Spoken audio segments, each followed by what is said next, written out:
नमस्कार, आपके साथ मैं हूं दीपशिखा भारद्वाज और आप देख रहे हैं न्यूज स्टेट। सुबह की खबर में आपका स्वागत करती हूं। मुख्यमंत्री योगी आदित्यनाथ आगरा के दौरे पर रहे, जहां सीएम योगी ने 30वें भीमनगरी महोत्सव का उद्घाटन किया।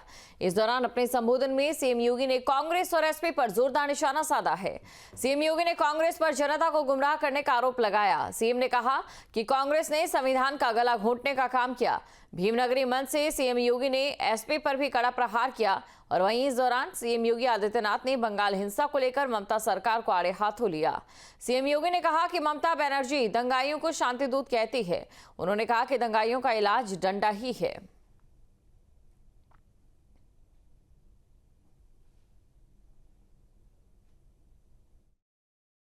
ये वही कांग्रेस है जिसके आज के नेता कथित संविधान की प्रति लेकर के जनता को बेवकूफ बनाने का काम कर रहे हैं। ये वही कांग्रेस है जिसने बाबा साहब भीमराव अंबेडकर के द्वारा बनाए गए संविधान को समय समय पर अपमानित करने का काम किया।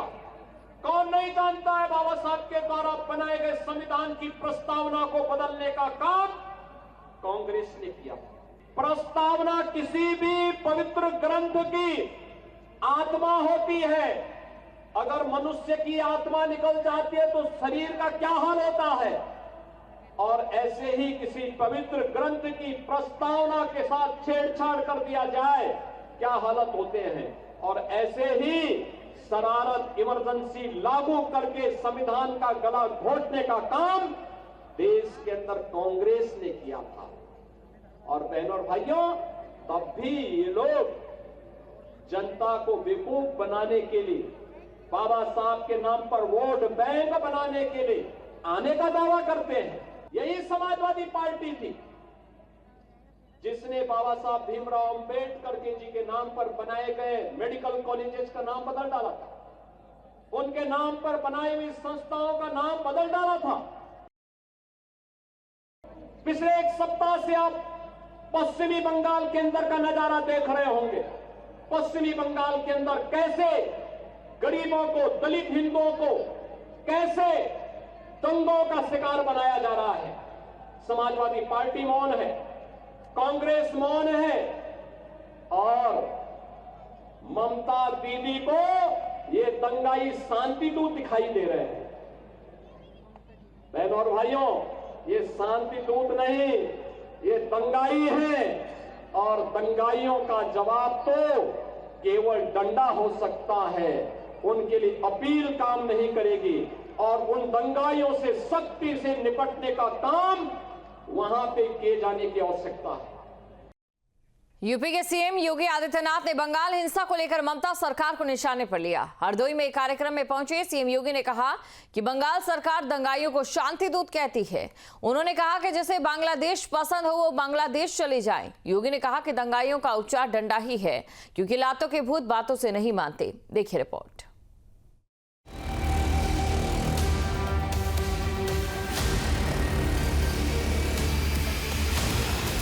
वक्फ कानून के विरोध में बंगाल के मुर्शिदाबाद और 24 परगना जिले में भड़की हिंसा पर सीएम योगी आदित्यनाथ ने बंगाल सरकार को निशाने पर लिया है। मुख्यमंत्री ने कहा कि पश्चिम बंगाल जल रहा है, लेकिन वहां की मुख्यमंत्री चुप है।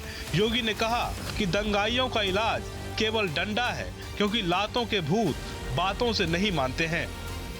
बहनों और भाइयों, इन दंगाइयों का उपचार ही डंडा है। बिना डंडे के मानेंगे नहीं।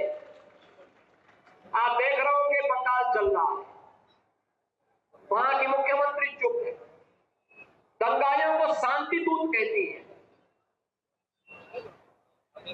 अरे लातों के भूत बातों से कहां मानने वाले हैं। लेकिन सेकुलरिज्म के नाम पर इन लोगों ने दंगाइयों को दंगा करने की पूरी छूट दे रखी है। पूरा मुर्शिदाबाद पिछले एक सप्ताह से चल रहा है, सरकार मौन है। बहनों और भाइयों, इस प्रकार की अराजकता पे लगाम लगनी चाहिए। सीएम योगी ने बंगाल हिंसा पर कांग्रेस और सपा समेत विपक्षी दलों की चुप्पी पर भी सवाल उठाए। मुख्यमंत्री ने कहा कि जिन्हें बांग्लादेश पसंद है उन्हें वहीं चले जाना चाहिए। आप लोग मौन है, कांग्रेस मौन है मुर्शिदाबाद के दंगों पर, कांग्रेस मौन है, समाजवादी पार्टी मौन है, टीएमसी मौन है। वे धमकी पे धमकी दिए जा रहे हैं, समर्थन कर रहे हैं। बांग्लादेश के अंदर जो हुआ था उसका समर्थन कर रहे हैं बड़ी बेशर्मी के साथ। अगर उन्हें बांग्लादेश अच्छा लगता है तो उनको बांग्लादेश ही जाना चाहिए, क्यों भारत की धरती पर बोझा बने हुए हो। हरदोई में सीएम योगी अमर सेनानी राजा नरपति सिंह के विजय दिवस पर माधोगंज के रुइया गढ़ी स्थित स्मारक पर श्रद्धांजलि देने पहुंचे थे। मुख्यमंत्री ने वक्फ कानून का समर्थन करते हुए कहा कि नए कानून से गरीबों को अधिकार मिलेगा। वक्फ संशोधन अधिनियम को पारित करके गरीबों की जमीनों पर, सार्वजनिक जमीनों पर पड़ने वाली डकैती पर लगाम लगाने का काम इस अधिनियम, संशोधन अधिनियम के माध्यम से पारित किया। अब ये जमीन जो वापस आएगी, बहनों और भाइयों, इसमें हॉस्पिटल बनेंगे, इनमें गरीबों के लिए मकान बनेंगे, हाई राइज बिल्डिंग बनेगी, यहां पर स्कूल बनेंगे, विश्वविद्यालय बनेंगे, निवेश के लिए लैंड बैंक बनेगा। लेकिन किसी को जमीन पर कब्जा करके गुंडागिर्दी करने की छूट अब नहीं मिलेगी, इसलिए लोग परेशान हैं। उधर बंगाल में भड़की हिंसा पर मौलाना शहाबुद्दीन रिजवी ने भी सरकार को निशाने पर लिया है। रिजवी ने कहा कि बंगाल सरकार हिंसा को रोकने में नाकाम रही। वहाँ पर 3 लोगों की जानें चली गई, बहुत सारे लोग जो है वो पलायन कर रहे हैं। अगर किसी जगह से तंग आकर के तशद्दुद की वजह से, हिंसा की वजह से कुछ लोग पलायन कर जाएं तो उस स्टेट की मुखिया के लिए बड़ी शर्मनाक बात है। ममता बनर्जी इंतज़ामात में, लॉ एंड ऑर्डर में बिल्कुल फेल हो चुकी हैं और इसकी जिम्मेदारी लेते हुए ममता बनर्जी को इस्तीफा दे देना चाहिए। योगी के बयान पर सपा ने भी प्रतिक्रिया दी है। देखिए, समाजवादी पार्टी हिंसा कहीं भी हो उसकी निंदा करती है।